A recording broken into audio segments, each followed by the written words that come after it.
ladies and gentlemen, Welcome. boys and girls. Oh, you want it? All right, Thunder No, Stealer. dude, go. I'm out here on the West Coast. I got delayed internet access. Go for it, dude. I was gonna say, dude, stay in your lane. It's 10:03 here on the East Coast, Thursday, August 1st. Naturally, when we see that 8 pop up on the calendar, 8 meaning August, 8th month of the year, it means we got to record a lot of podcasts. Sons of Saturday, we're back in action, and naturally, we do this every single year. We're like, hey, we need the numbers to go up a little bit.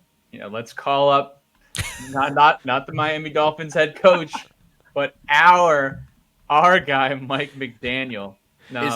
Is Mike McDaniel the Peyton Pritchard of the Sons of Saturday podcast? Celtics reference. Coming in and knocking it down from half court. Pat's like, who is Peyton Pritchard? Who is that? I'm doing a little Google search over here, but okay. Yeah. Who is He's Peyton an Pritchard? NBA. He's an NBA champion and Boston Celtic. If you guys need somebody to juice your numbers, I'm not sure I'm your guy, but I do appreciate the invite back on the podcast. Well, Mike, our data tells a different story about juicing those numbers. I'm flattered. We're so excited.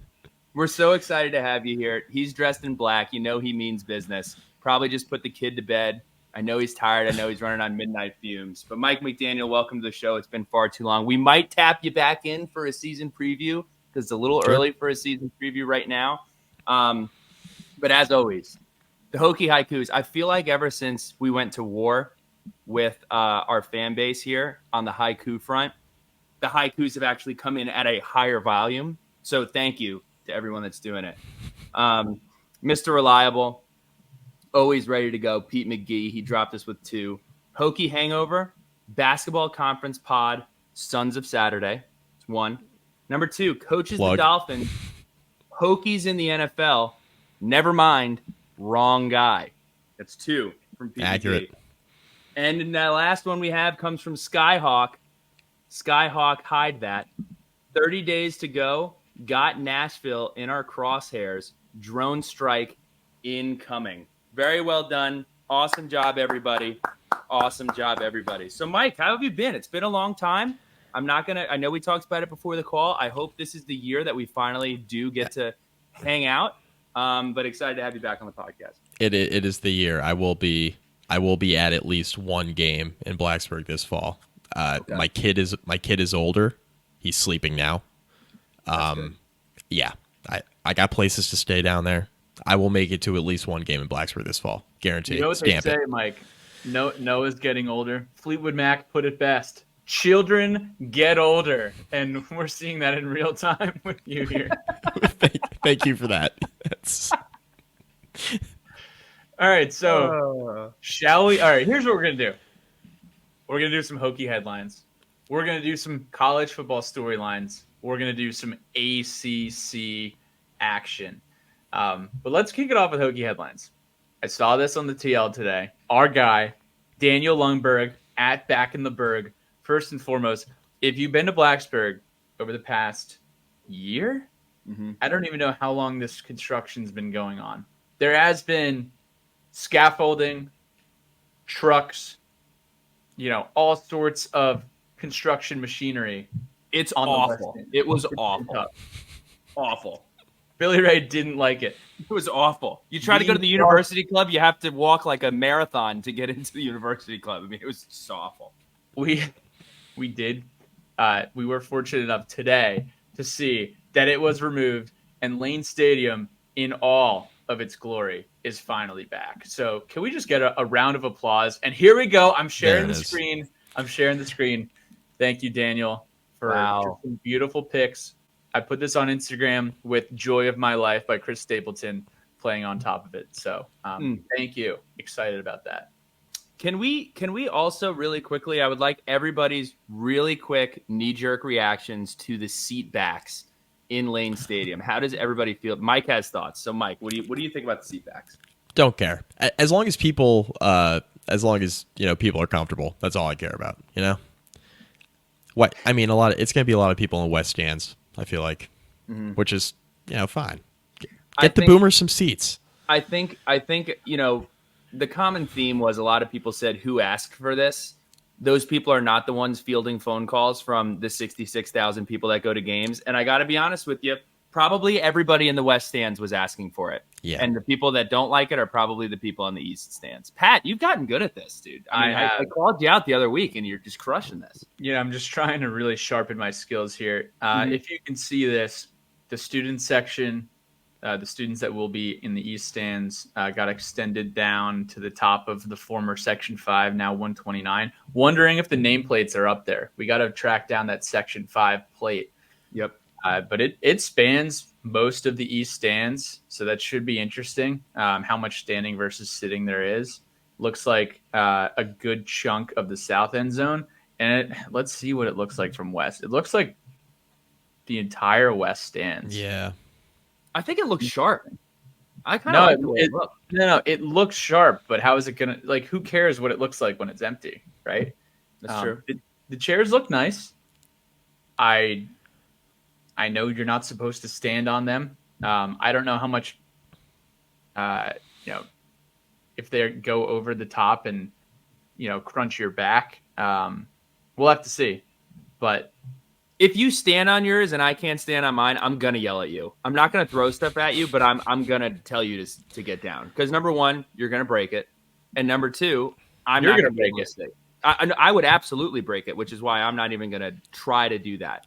But don't stand on it. Don't be that. I know some dude out there is going to, have too many Michelob Ultras and, stand on it and he's going to be falling all over the place. Don't be that guy or gal, please. Like there's just no room for it. The one bummer, Pat, and maybe we're tattling on ourselves, but maybe this restores order in our section is, we do love a good, hey, why don't you come over for a quarter, come hang out, come understand what the vibes are like in Section 5. No more.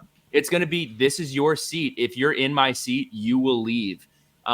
So, just something to keep in mind. We're going to have the right people in the right places. And, we're going to have to behave, at least when it comes to your seating arrangements.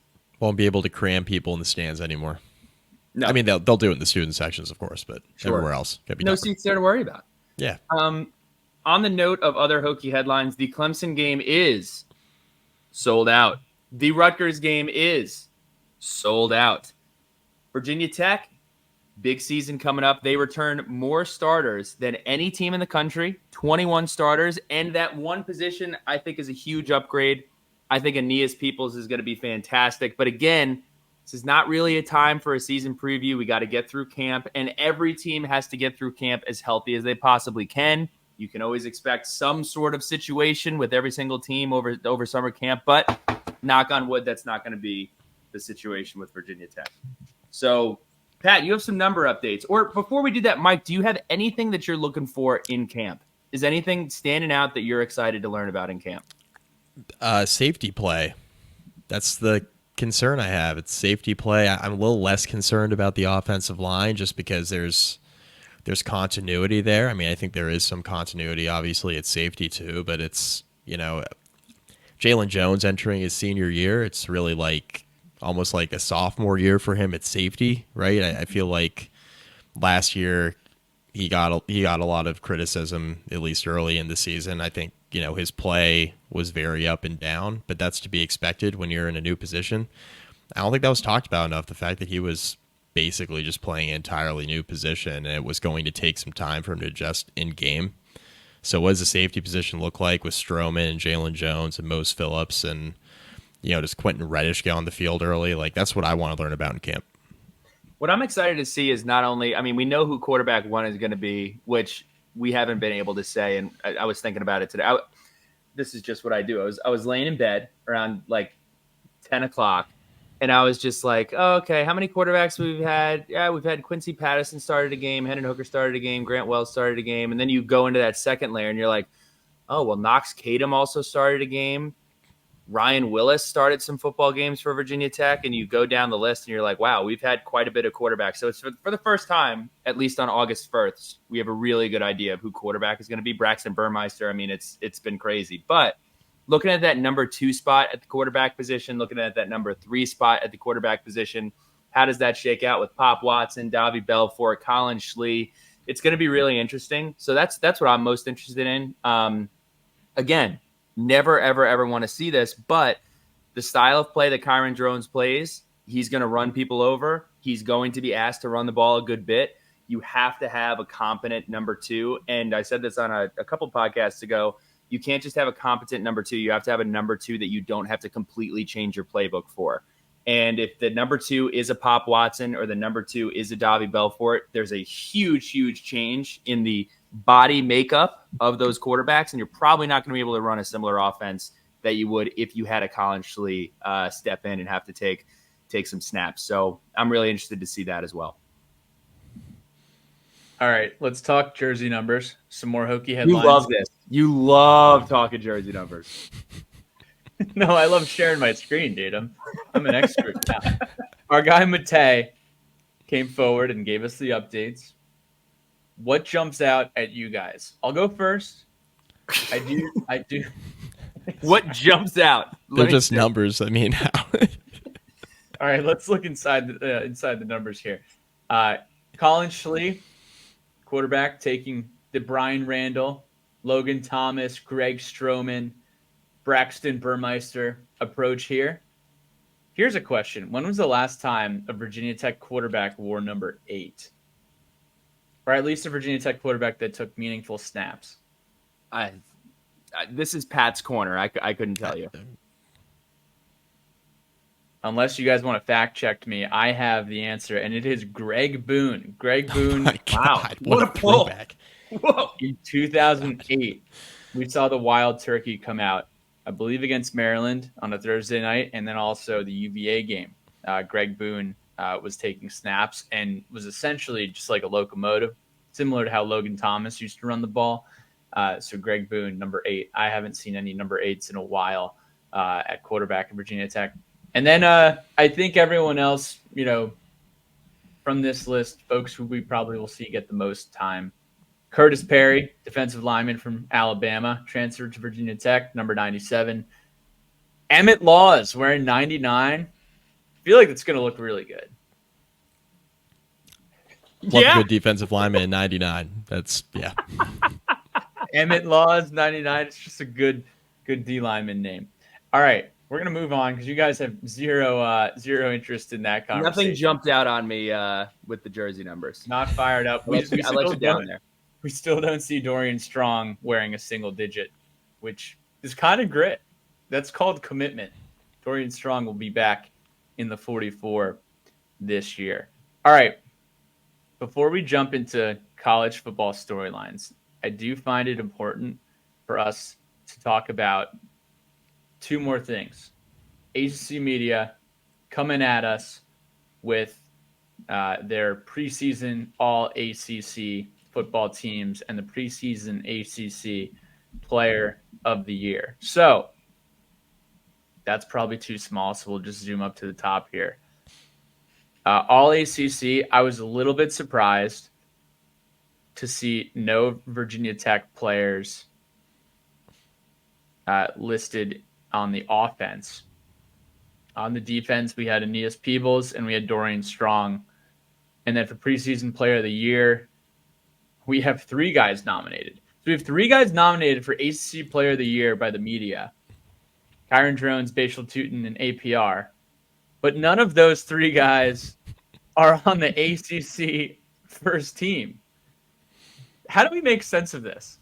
I look. I know that we're here with a mainstream media mogul here, so I'm interested to hear what he has to say about this. Careful with that. Yeah, but throwing that around. All of these preseason lists, I feel like if you have a pretty good chance to start, you're on some list. Some list will say, if you are a starting center or they think you're going to be a starting center, they'll put you on the Outland Award watch list if you play for a top 25 team, it seems like. So look, I'm all for Virginia Tech people being nominated. That's great. I also think, we've dealt with this for years and years and years. Virginia Tech, not a glitz and glam program. So, while we know our wide receiver room is great, if you go around and you ask your casual ACC fan or especially your national fan, hey, what do you think of Virginia Tech's wide receiver room? They're probably going to feel a lot like Mike and I did when we went over the uniform numbers. So, it's just not it's not something that's front of mind, but I like that. It gives you an opportunity to kind of burst on the scene. Again, these voting situations, it's very similar to, at SEC Media Day when you see Mississippi State getting a vote to win the SEC, or you see Vanderbilt getting a vote to win the SEC. It just doesn't – I don't know what goes into this. You should have to put your name to some of this stuff. I wish that we did that. Maybe we do, but I don't know where to find it. Boston College got a vote to win the conference, by the way. Dude, good for them, man. Fired up for our guy Billy O. Great fans, great tailgate, great game day environment.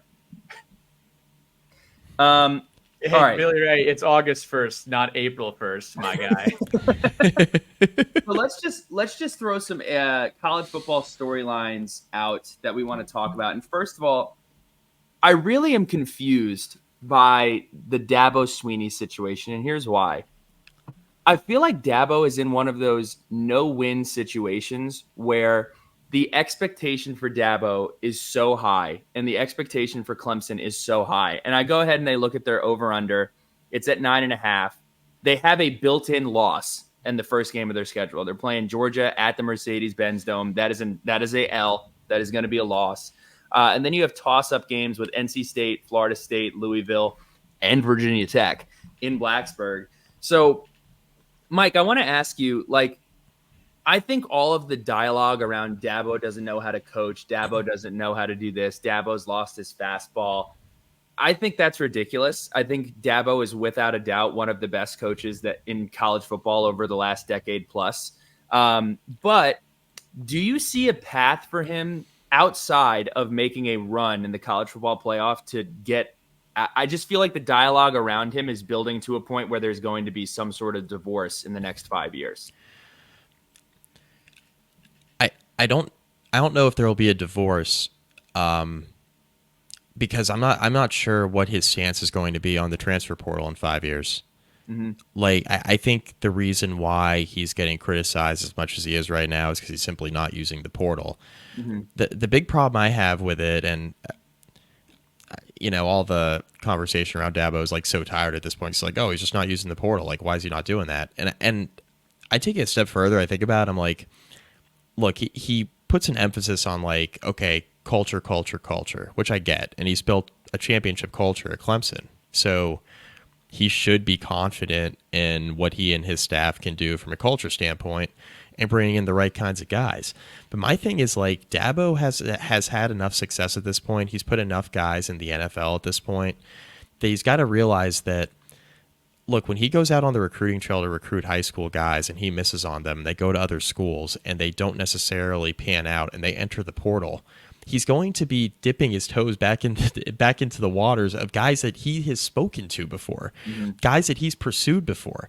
Clemson, if Clemson ever opened their doors to transfers, he's going to be in on every big name. And a lot of the big schools, like you talk about Georgia and you talk about Ohio State, what they did in the portal, key difference makers on offense and defense. Clemson just isn't doing that right now, right? So what the issue is if you miss on a guy, and look, I think there's a couple things. They had an historic run of quarterback play, right? They had two of the best quarterbacks, not only in school history, but in the history of the sport, right? Mm-hmm. And they had them back to back. Right? They had them for a 5 or 6 year period where they were competing for national championships. They had two quarterbacks that were absolute difference makers, some of the best quarterbacks to ever play college football at their position. And you had them back to back. That's gigantic, right? So naturally, you're going to take a little bit of a step back when you miss on a quarterback. They missed on DJU. He was a 5-star, didn't pan out. Cade Klubnik's going into his 3rd year with the program, 2nd year as a starter. Maybe he makes a jump, maybe he doesn't. I think he kind of is who he is at this point, right? Even and we saw it last year with Garrett Riley. If he was going to make the jump, I thought he would have made the jump with Riley, and he didn't. So I think he kind of is who he is at this point. So you look like you missed on quarterback again. So what the transfer portal allows you to do is it allows you to go into the portal, grab a guy, and plug a gap or plug somewhere where you don't have depth. Clemson has not had an issue really in the last 10 to 12 years where they've had depth issues across the roster. It just hasn't happened. But what happens now when you don't use the transfer portal is you have to backfill with the high school guys, and you have to hit on all the top recruits. And in this transfer portal era, you're simply not going to do that because some of these younger guys are just going to leave the program if they're not getting playing time. So I think Dabo's just got to adapt what he's doing. And if he's not going to do that, then it's going to be a 9 or a 10 win program, which is still good, right? But it's going to fall short of expectations. And Billy, you mentioned the thing about they have a built-in loss against Georgia in the opener. We wouldn't have been saying that about Clemson 5 years ago, that they have a built-in loss anywhere on the schedule. So the fact that we're even... We didn't say that 2 years ago. I mean, right. Clemson lost that game. Pat, we were there for the first 3 quarters. It was 9-6. It was one of the worst football games I've ever watched. But we weren't talking about Clemson in that capacity because they, from a talent perspective, went toe-to-toe with every single team that they played every single year. And to your adjustment point, like,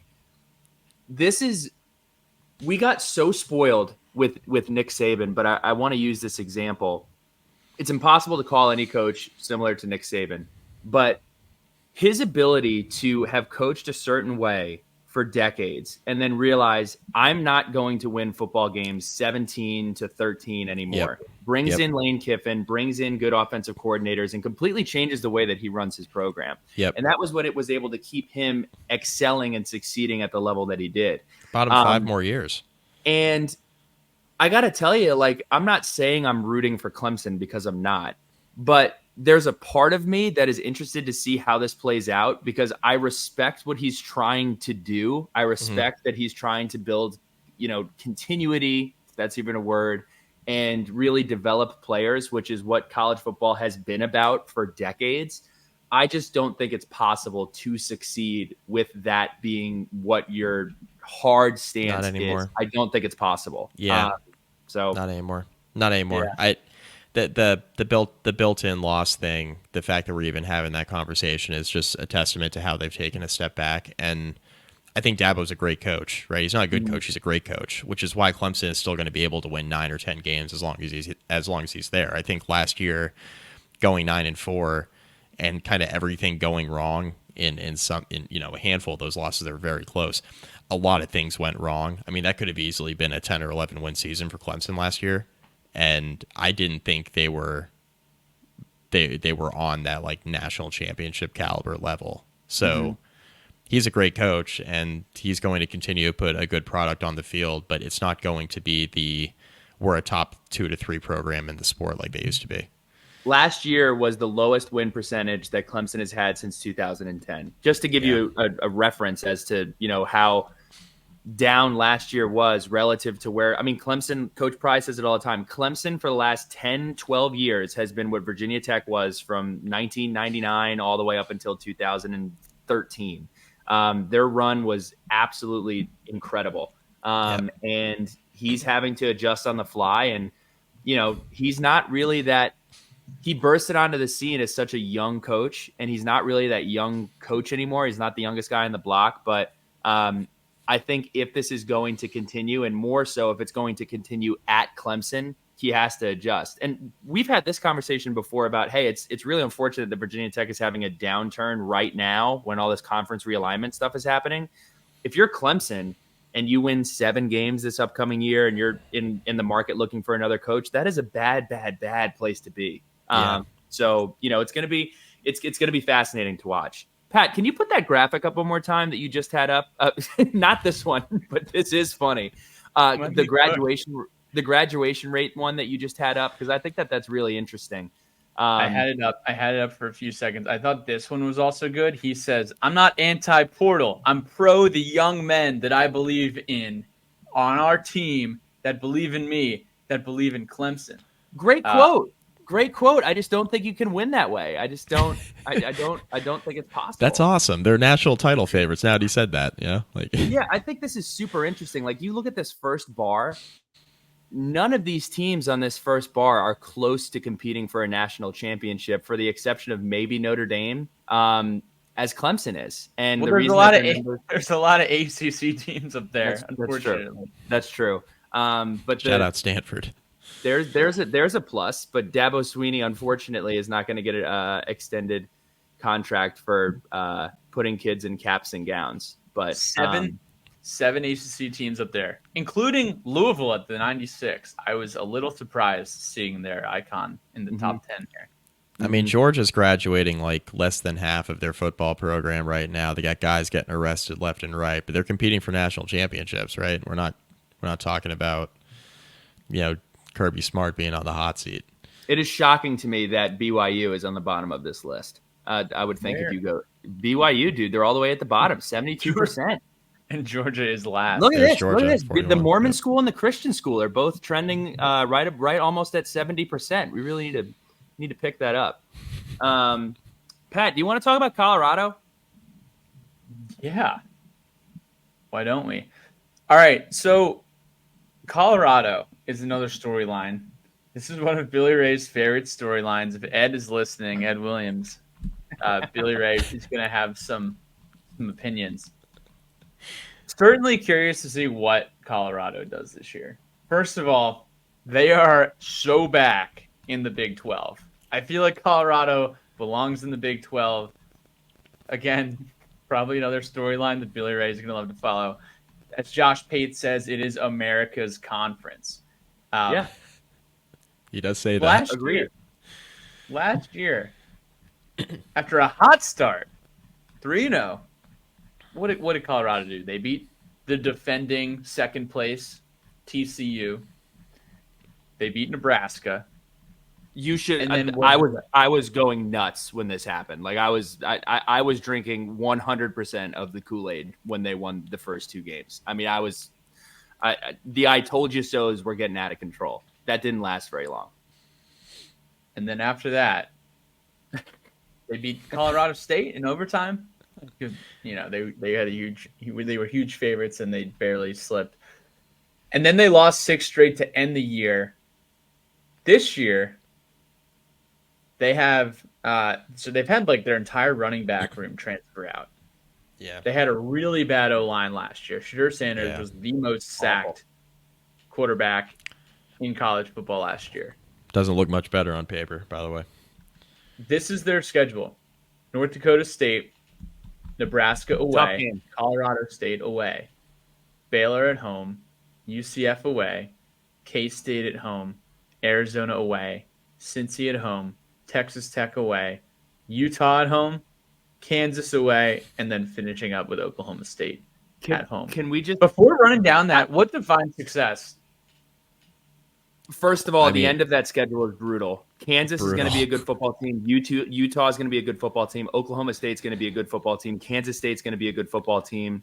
This is a tough road. And again, this is why the Big 12 is America's conference, because there are no legit title contenders, but there is parity across the entire league. Like the entire league has fun coaches, programs that are on the rise, and just fun football. If there's a game, if there's that window where I would actually love to get this stat, and I have no idea how we'd measure it.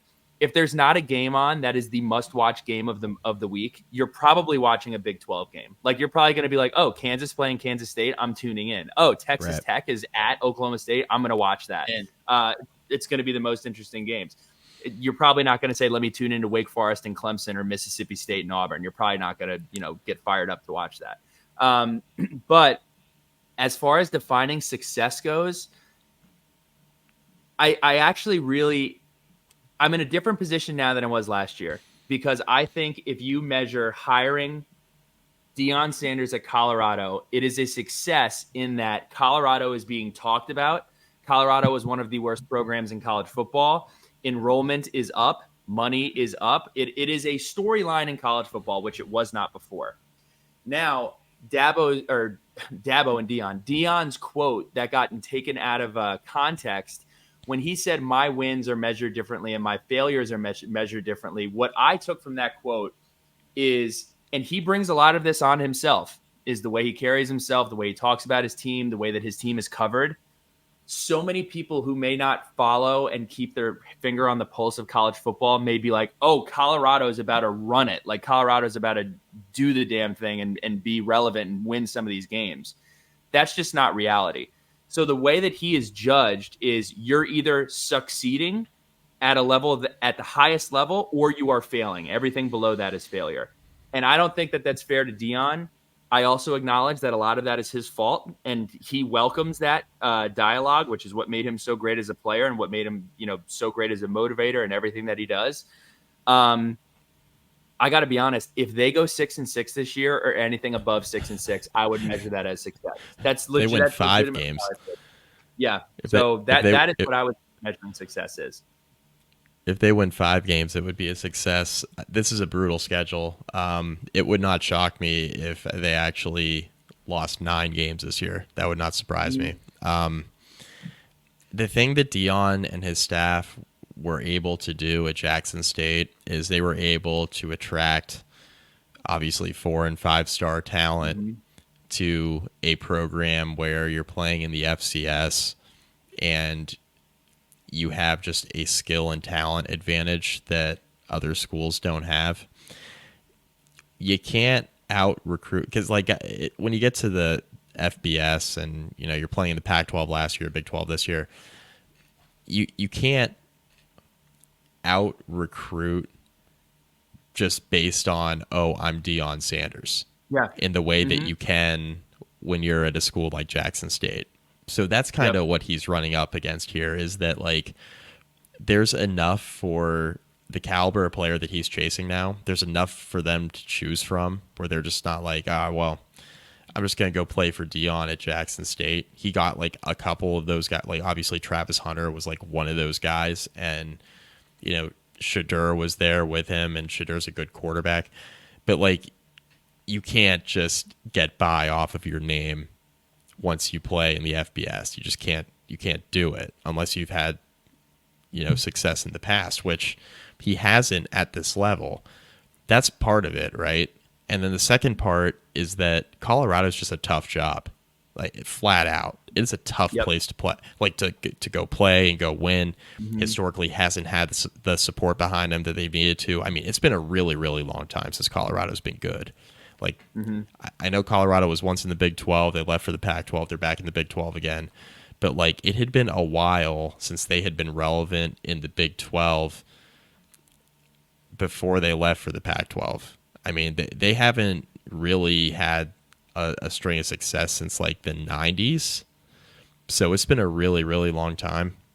And I just look at the schedule and the issues they had last year, defensively, they couldn't tackle anybody. I don't really think they improved the roster dramatically enough in the transfer portal.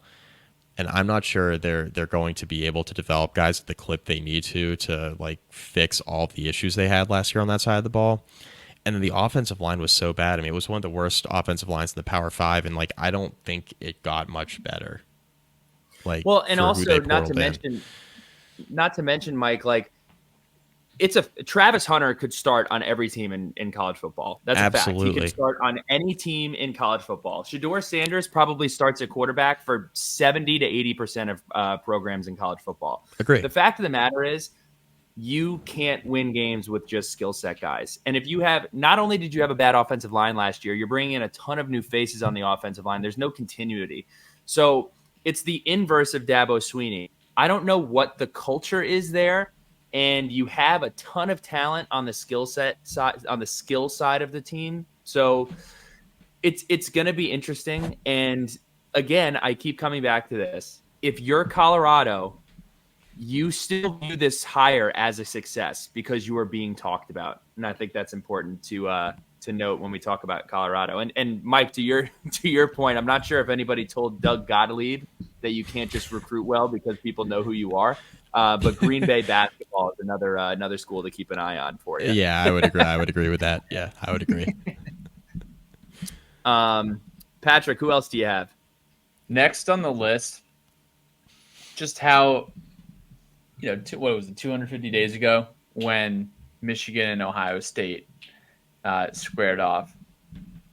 How both programs are, I won't say Ohio State's in a completely different spot. I think, every Ohio State fan you talk to right now is telling you that this is the year. This has to be the year for Ohio State. They have everyone from a skill position perspective. They have good lines. They have a good defense. And then the quarterback, I wouldn't call it a question mark. Their defensive line is so filthy. Everybody's talking about the offense.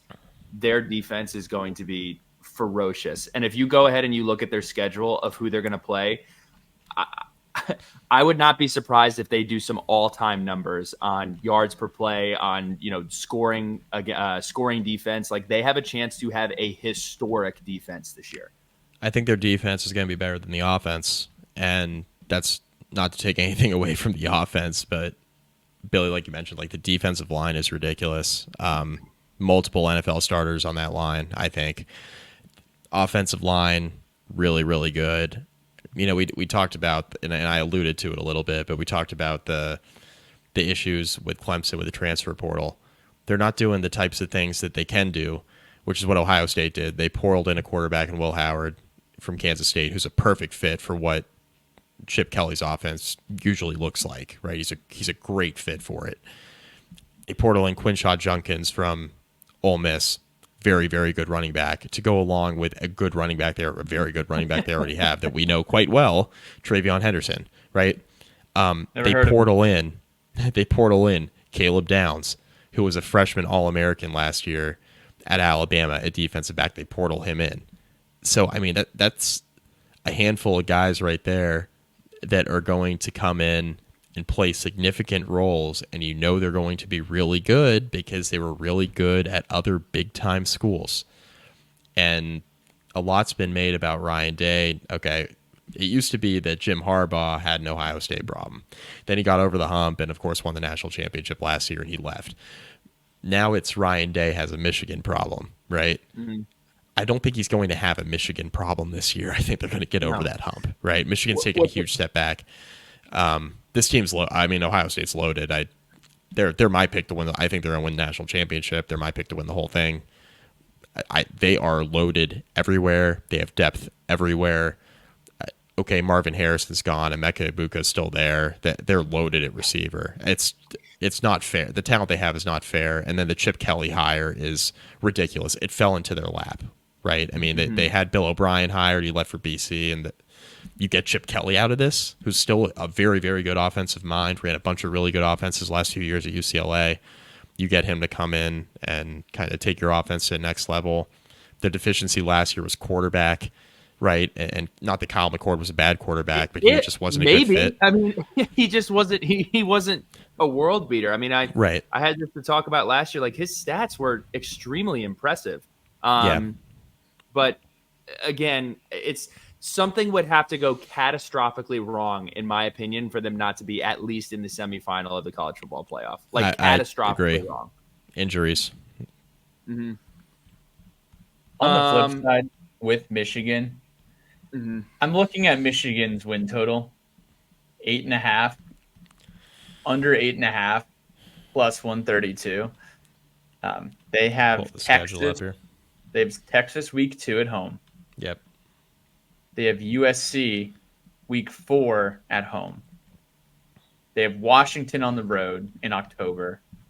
They have Oregon at home in early November, and then they host Ohio State on the road in November. I mean, that is a game I am so fascinated to watch, is this USC game, because that game is going to mean so much to both programs. USC has to show some life here this year. The Lincoln Riley situation is toxic, and I'm not trying to derail the Michigan conversation, but I am very intrigued by that football game because those are two programs where one has a ton of heat on it, and Michigan is probably just trying to beat expectations. Where if they win 8 games, you're probably like, hey, new coach, everybody left. That's let's build for next year. But if Michigan goes ahead and beats USC's coming off a September bye there too. Like, they have a bye week before that game, so that's just another wrinkle. Like, they're gonna have 2 weeks to prepare for Michigan, and they host them. Mm-hmm. So, I think the most annoying part about Michigan's schedule is that they have 1, 2, 3, 4, 5, 6, 7, 8 home games. Life must be good. I know the schedule is very challenging, but to be able to only have to go on the road 4 times, their first road game is in October 5th at Washington, They get a bye. They go to Illinois October 19th. And then November 9th, they go to Indiana. November 30th, they go to Ohio State. 8 home games, 4 away games.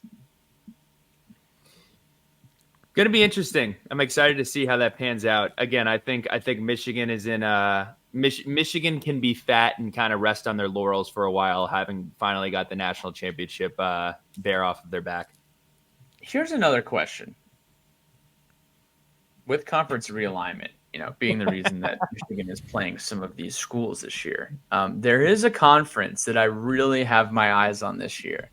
I was doing some digging today, and I was pretty fired up. I don't know if it was in a good way, but it had me feeling some type of way.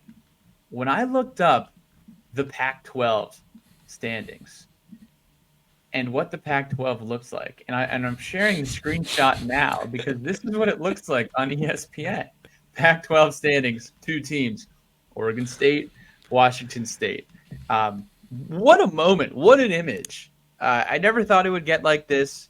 I know Anderson Gray had a hilarious comment on this tweet about just being it's an absolutist conference. We will know who the better team is because these 2 teams are going to play. One of the teams will be 1-0. One of the teams will be 0-1. I wish as almost like a middle finger at everybody, they would have just played each other 12 times. But this is just sad because I remember saying, like, what are they just going to be the only 2 teams in the conference? And that's exactly what happened. And nobody cares. Like, nobody cares except Oregon and Washington, or Oregon State and Washington State. Nobody's talking about it. It's as if it doesn't matter. And this is a shame because, and this isn't just for Virginia Tech fans. This is for any program that has a great fan base. Like, Washington State has awesome fans. Like, when everybody's like, oh, well, this team will be fine in conference realignment because they have awesome fans. These are 2 programs with really, really good fan bases and some relatively recent success that are now sitting in a conference with 2 teams in it. So pour one out. That is just a hellish place to be, and I hope they end up somewhere because I enjoy both of those teams. Oh, and Oregon State lost a great head coach that was an alum.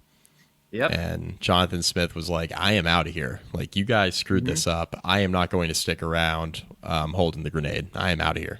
So yep. They're in a really, really, really tough spot now. Last thing, I wouldn't call this a storyline, but national media attention. A guy like Mike McDaniel from the national media, we got to bring him in to talk about Notre Dame.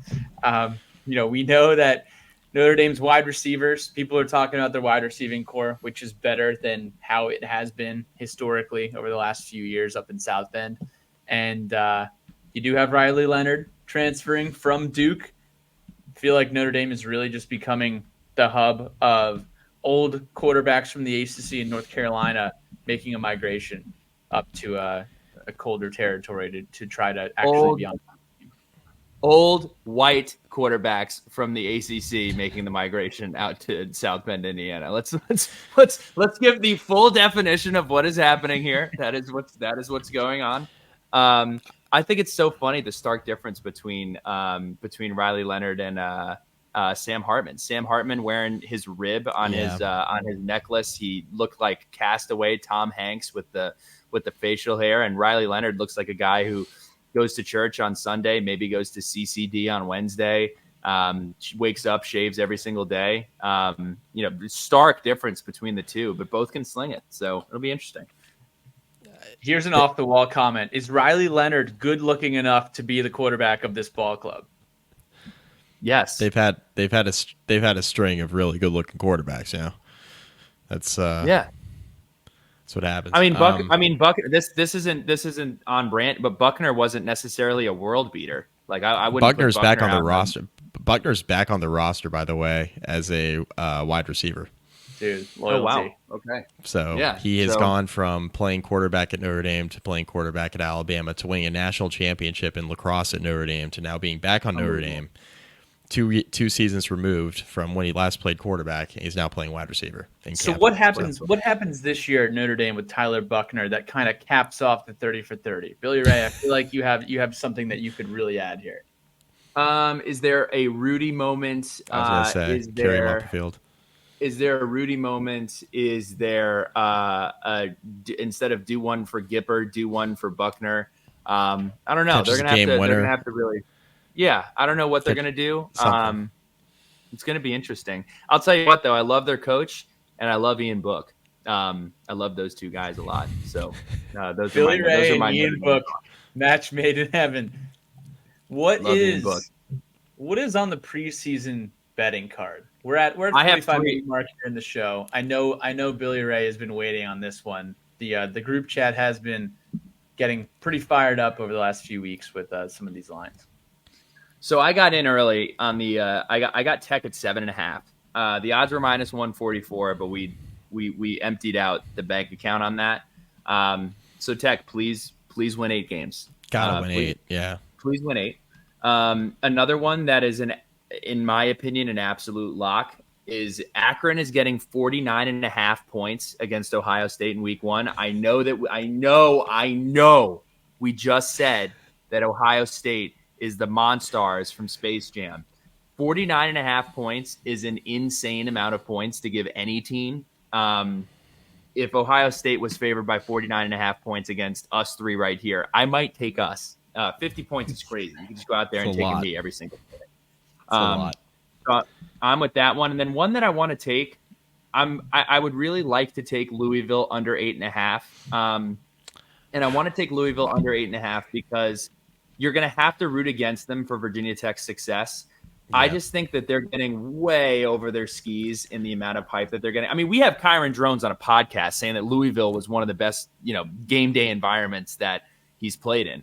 And look, I can't speak to it because he actually played at Louisville, but we did make a point to crush Louisville's home field advantage. We did then lose the game. I had Louisville people in our mentions for 3 weeks. But in terms of games that Louisville will have to go out and play, they do have to play at Kentucky. They do have to play at Notre Dame. They do have to play Miami. And they do have to play one of the teams that I really am fascinated to watch this year is Georgia Tech. Georgia Tech is one of those teams that has their answer at quarterback. I love their head coach. I love Coach Key. I am all in on the Coach Key train. And I think they have a good culture. I think they know who they are, and I am buying Georgia Tech stock. So I think I am going to take that Louisville under 8.5. I like it just from the sheer fact that their quarterback, Tyler Shuck, he's a transfer from Texas Tech, and he just simply has not been healthy his entire career. So now we're just going to expect him, and I think he's like a 6th-year quarterback at this point. Mm-hmm. Now we're just going to expect him to make it through an entire season healthy. I just don't believe it. I don't believe it. So that and the fact that their schedule is tougher this year, right? You mentioned everybody on it. I'm pulling it up now. The first 2 games, Austin Peay, Jacksonville State, you have a bye week before you play Georgia Tech at home. But I mean, the next 5 games, Georgia Tech at home, at Notre Dame, hosting SMU, another really intriguing team, at UVA, they should win that one, home against Miami. Those are your next 5. Then you go to Boston College and to Clemson. Mm-hmm. That's before you even talk about Kentucky through, I guess a month later. So I think the under 8, and they do have a pretty decent team coming back, but I think the under 8 is one that I would take a look at. I think Louisville's getting a lot under of hype based off of Mike. Under 8.5. Under 8.5. All you need him to do is lose 4, mm-hmm. And you're profitable. And I think they're getting a bump this year based off of the success they had last year, mm-hmm. right? Yep. And a lot of the success, and they had a good team last year for sure. But I think a lot of the success they had last year, the reason they got all the way to 10 wins, the reason why they went 7-1, they went to Charlotte, is because of their schedule. And this schedule's a lot tougher, and I think they went backwards a little bit at quarterback, and they do have a lot back from that team, but you're losing 4 starters on defense. You got to replace 3 guys offensively, one of them being your quarterback that, Jack Plummer was good for them last year. I was surprised. He was pretty good. Maybe Tyler Shuck does the same thing, but man, I don't know. I'm not buying the Louisville hype compared to what we saw last year. Let's talk. Hammer. Might have to tail Billy Ray. Might have to. Let's this assuredly won't go well, but you can do a lot of things in California, but you can't bet on sports. So I'll have to hold out until I get back on the East Coast. Mystery teams in the ACC. Here's mine. Syracuse. Syracuse has a 7.5 win total. Like, everybody likes to say Kyle McCord sucks. He wasn't that good. He held the team back. Kyle McCord threw for 24 touchdowns and 6 interceptions for 3,170 yards, hailing proudly from Mount Laurel, New Jersey. If you look at his profile picture, he looks like he is here to eat salami and Ben Roethlisberger all over your football team. Like, that is what he looks like. I am very intrigued to see Syracuse's season this year. I am very fearful is maybe the wrong word. Not excited to go up and play at the R&L Carrier Dome or whatever it's called now. Hey, put some respect on the JMA Wireless Dome, dude. Not fired up to go to JMA. Dude, that guy, I'm telling you, man, that guy screams Syracuse football and screams just pocket presence. We're going to find out really quickly if Kyle McCord just wasn't quite good enough for Ohio State or if he was like good because of Ohio State. That's what we're going to figure out pretty quickly. Who is the dude? Yep. Eric Dungy,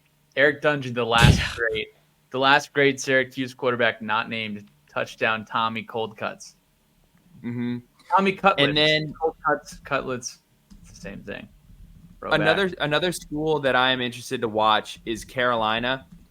All the hype, all the recruits, all the Jordan shoes, all of the 757 pipelines, all of the jump man, ceiling is the roof. And here we are. Your over-under is 7.5 wins. You guys still can't fill up your stadium. You guys still are a basketball school. And here are some games that I know are on your schedule that North Carolina fans, if there were any of them, would probably not be very excited to play. Number one, you have to play JMU. I don't think any Power 5 school should schedule JMU. They should blackball JMU. There is no positive. They will come in and embarrass you in a lot of situations. App State is another one of those schools that are very, very possible to embarrass your program. At Minnesota, I don't think either one of those programs will be fired up to win that game and will be devastated to lose that game. You got Georgia Tech, you got at Florida State, and you play NC State. I am very interested to see this potentially last or one of the last chapters of Mac Brown. Again, I really like Mac Brown. I think he's a great guy. I know him and Coach Beamer are fast friends and homeboys here, but it does feel pretty good that we have moved past this Carolina shoe shining of the last half decade. It seems that we are on the other side of that. I think we need to be, because they never did anything with like two of the best quarterbacks in school history back to back. No, we talk about what Clemson did with two of their best quarterbacks in school history, and then talk about what Carolina did. It's just like night and day. So I will be hammering. If you could see my screen, Billy Ray, I will be placing some units on the under. Under 7.5 is minus 105 for the North Carolina target.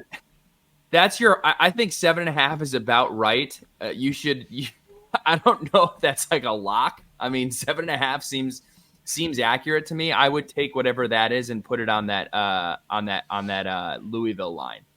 The last team that I want to talk about here is not in the ACC, but I tweeted out this schedule the other day. This is Missouri's schedule. Pat, please stop sharing your screen. It's distracting me. Missouri. This is Missouri's schedule.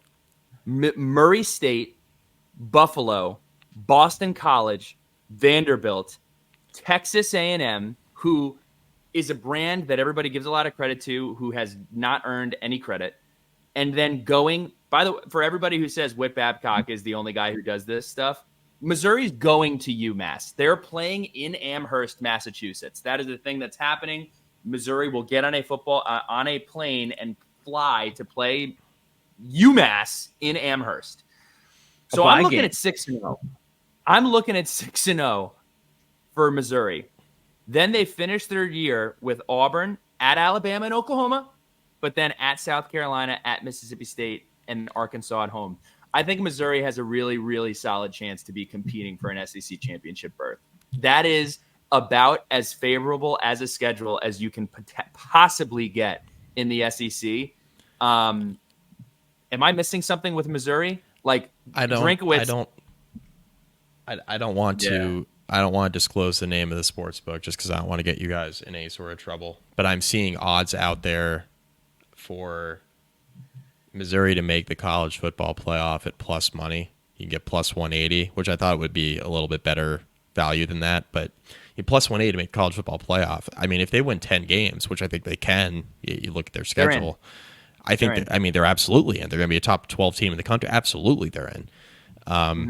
You can't have a bunch of at-large teams and not include a 10-win SEC team. They're going to be in. So that is a bet I'm incredibly interested in because Drinkwitz has a good quarterback coming back. He's got a lot of roster continuity. They got a favorable schedule. This is the team, in my opinion, that is most like Virginia Tech outside of the ACC and what they bring back, the schedule they're playing against relative to their peers in the conference. This is a school that I think can absolutely get to a college football playoff.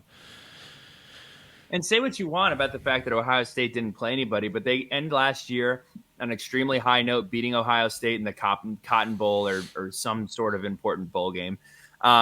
I think Missouri is a team to absolutely keep your eyes on. And it's interesting. Of Missouri and Texas A&M, who both entered the SEC at the exact same time, Missouri has, correct me if I'm wrong, Mike, Missouri has had far more success than Texas A&M has seen in their stint here in the SEC. And it almost seemed like Missouri was just a tag along when that deal happened.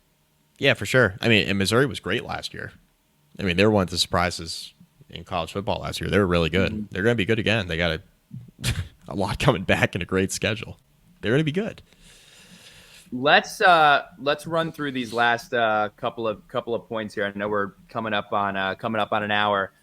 Sleeper ACC team from everybody. Who is your sleeper ACC team? Pat, you go first.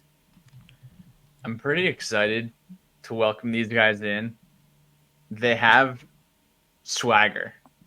The SMU Mustangs, Southern Methodist University. It's a good Hashtag pick. ACC in Texas. Texas to ACC.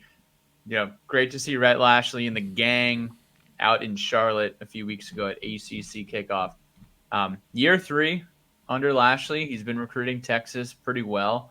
I think you could put any ACC school in Texas and recruit well, just considering how much talent there is there. But you see SMU within these ACC predictions very close to where Virginia Tech is, either in the slot above us or the slot behind us. I've seen us kind of being bookended by SMU across several publications.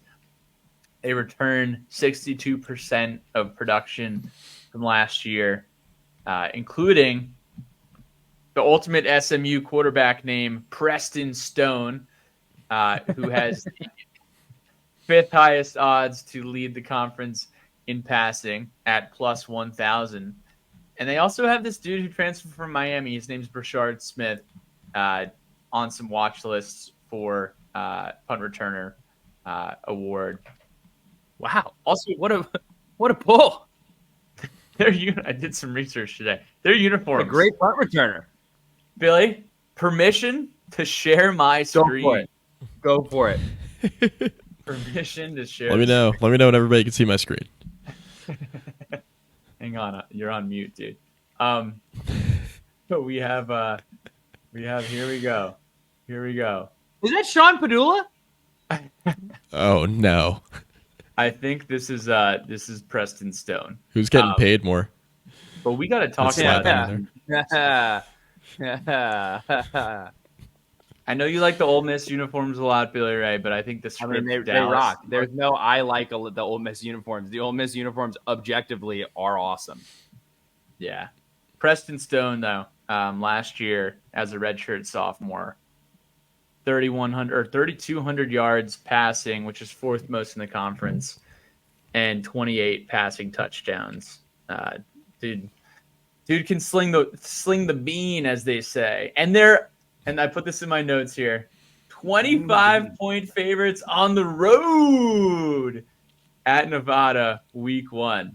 These guys mean business. Do you guys know anything else about SMU? I'm pretty fired up just to have them alongside us. Other than they got money. I think people were thrown off the SMU scent when Boston College beat them in their bowl game. I think that when they were going to go against Boston College, everyone was like, watch, SMU is going to steamroll Boston College. They did not, because Boston College's coach allegedly looks like had one foot out the door and he left. And then SMU loses this game. They're like, oh, SMU, I guess they're not that good. No, SMU has as much money as anybody. They get to recruit the state of Texas. SMU is going to be a force to be reckoned with in the ACC. I truthfully think that all the dialogue surrounding SMU was based upon the bowl game performance against Boston College, and I think that's an unfair way to look at SMU. I think SMU will need to, and they're going to be capable because of where they're recruiting and the money they have behind them. They're actually one of the few schools where I don't think it matters what happens with conference realignment. I think SMU is going to be good. Like, as long as their donors want them to be good, they'll be good. They can be good in whatever environment they want to be in. The one thing that I think will need to change for SMU now that they're up in a better conference than they were in before in the American is that they're going to have to recruit the depth a lot better, right? You can get away with maybe having some depth issues when you're playing in a G5 that you can't get away with in the ACC. So I think that's something to watch.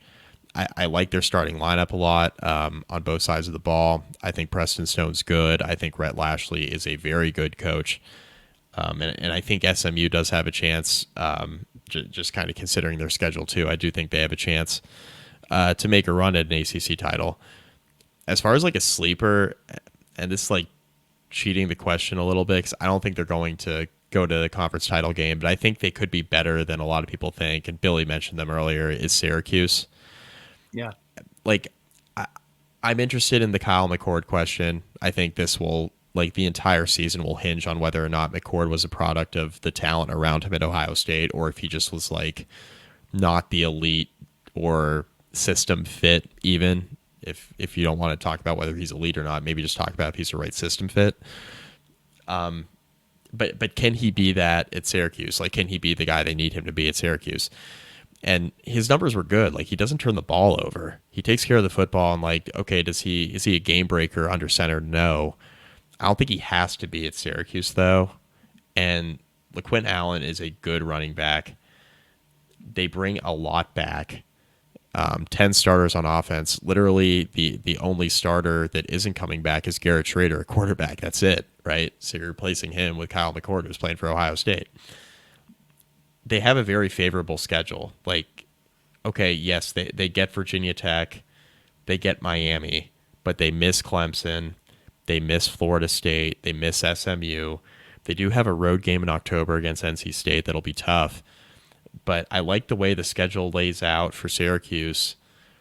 I think it's possible they can win 7 or 8 games if the offense plays as well as it could, right? If McCord proves to be good enough, right? And I think if the defense takes a step forward, they were really, really young on defense last year, and it showed in a lot of games, and they still made a bowl game.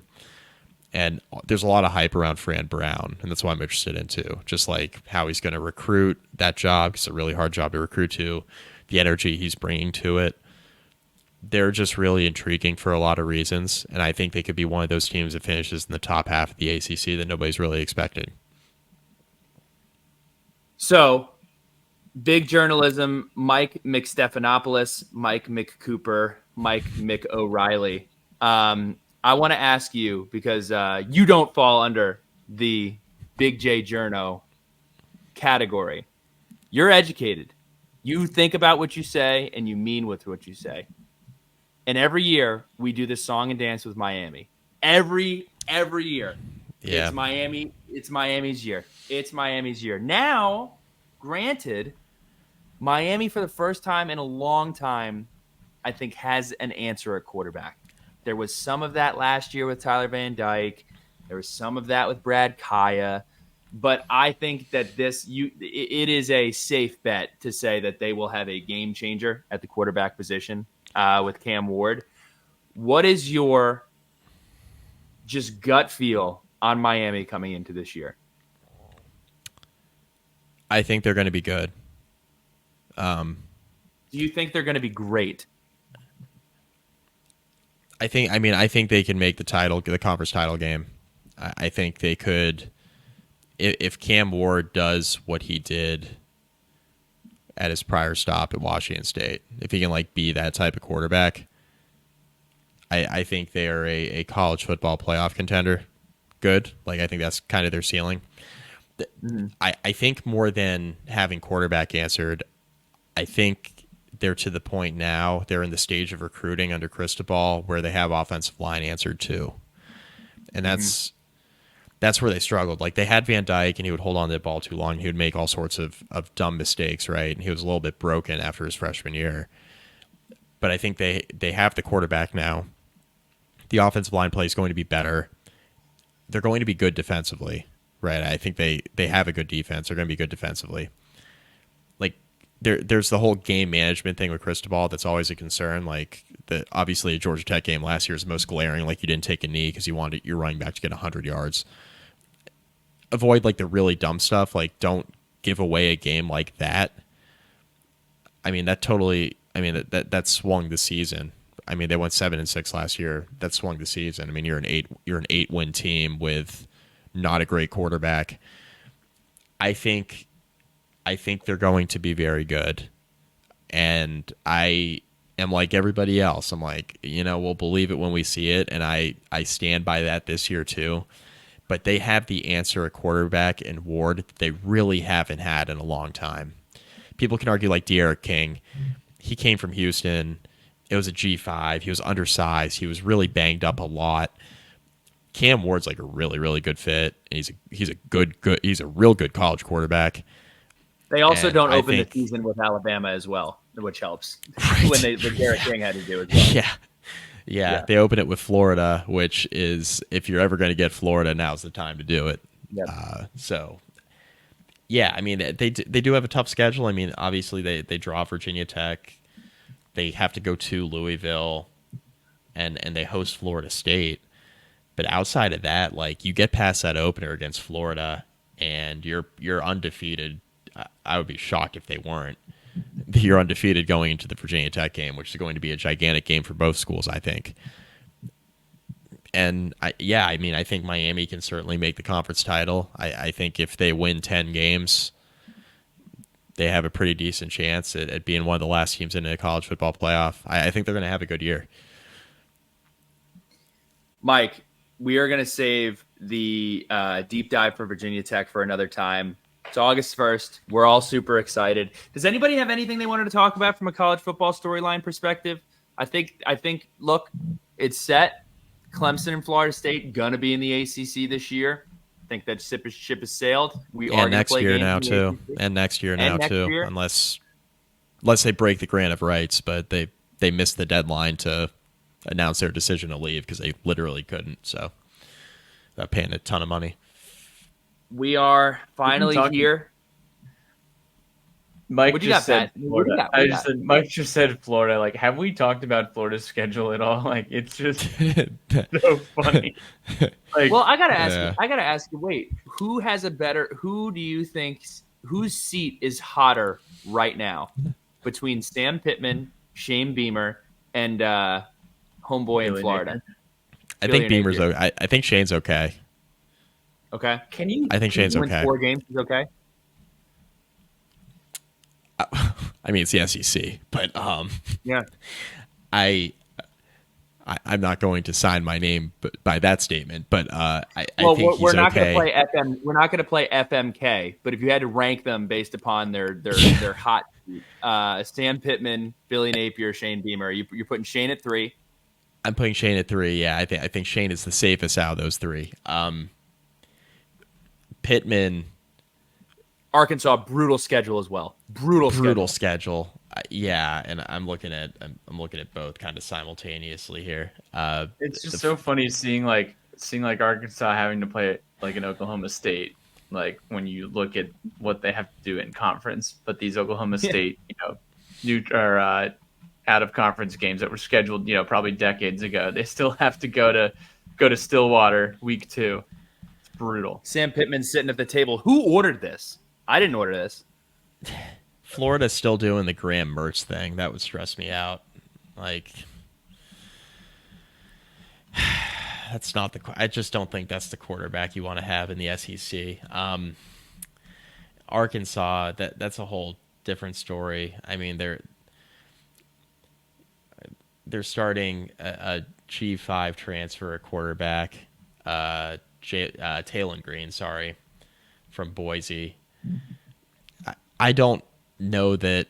I know the whole storyline about Bobby Petrino has been a little played out. Like, oh, you have your coach in waiting as the OC, but also like Petrino hasn't called a good offense since he had Lamar Jackson. So are we absolutely sure that Arkansas isn't just going to open that search up? I mean, it's an SEC job. Mm-hmm. If you fire Pittman mid-year, I don't think you're just going to you can have Petrino as the interim, but are you just going to hand him the job at the end of the year? Like, does Arkansas really want to go that route after they just landed Calipari in basketball? Like, are they gonna try to just not swing for the fences? I don't know that I buy that. It is going to be a fascinating and fun football season. We are here in August. And Pittman, by the way, Pittman before Napier. I didn't answer your question. Napier? Pittman. Okay, I put Pittman before Napier. Yeah. It's crazy. It's crazy because Napier was I feel like we do this every year. There's somebody who was the darling of that coaching search, and then, they're literally on a crucifix before the next season starts. It's just unbelievable. Meanwhile, Dan Mullen just chilling, studio living, chilling with Dan. Out. Chilling with Dan. Chilling with Dan. In the Chilling with studio, Dan. dude. And with that, 8:15 Pacific Standard Time, 11:15. Mike McDaniel, we always appreciate you jumping on. Thank you so much for the time. We will have you back again for a season preview, hopefully at an earlier hour. You did suggest this time, though. You did suggest this time. Just got to get the kid to bed. Just got to get the kid to bed. That'd be good. Wait till you're a dad, Billy Ray. Come on, man. Throwing our boy Mike under the bus after delivering 1 hour and 12 minutes of excellence. That is true. That is true. And 14 seconds. With that, we will be in touch soon. Thank you all for tuning in. Stay classy, San Diego. Stay classy, Suns. Stay classy, Virginia Tech. Starboard this weekend. I'll be there on Saturday. Oh, hell yeah. Dewey Beach. Yeah. Maybe I'll see SVP and Turgeon and Mike Bray up there. Maybe make sure you don't sit. Make sure you don't sit in his beach chair. That's a SVP pod joke. But oh yeah, great SVP pod reference.